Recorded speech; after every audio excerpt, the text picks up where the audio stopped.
needed to survive. But it is so much more than that. And if people understood just what it's capable of, it would make things that are going on right now a lot more clear. And what am I talking about? Water.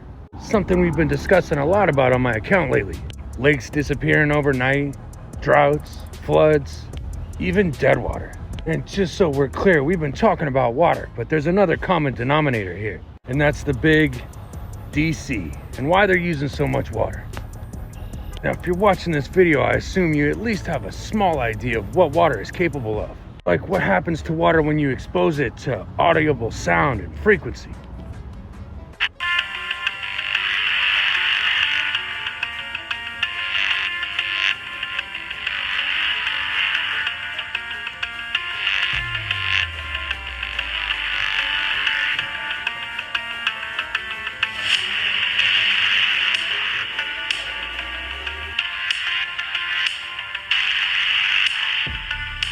And before anybody hits my comment section, no, that video isn't AI. This is the patterns in water for every keystroke on the piano.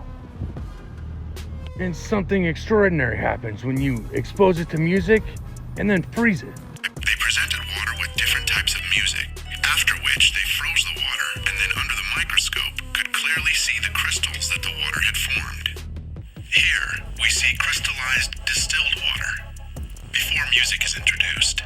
And now the transformation, when it is exposed to Mozart.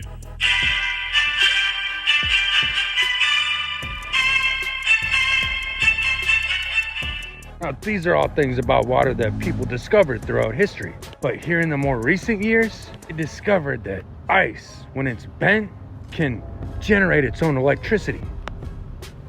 Which you'd think a lot more people would know about that. And another interesting thing that not a lot of people know is that you can magnetize water. And it can happen with something as simple as sand and quartz crystals. And then of course there's the big debate about water.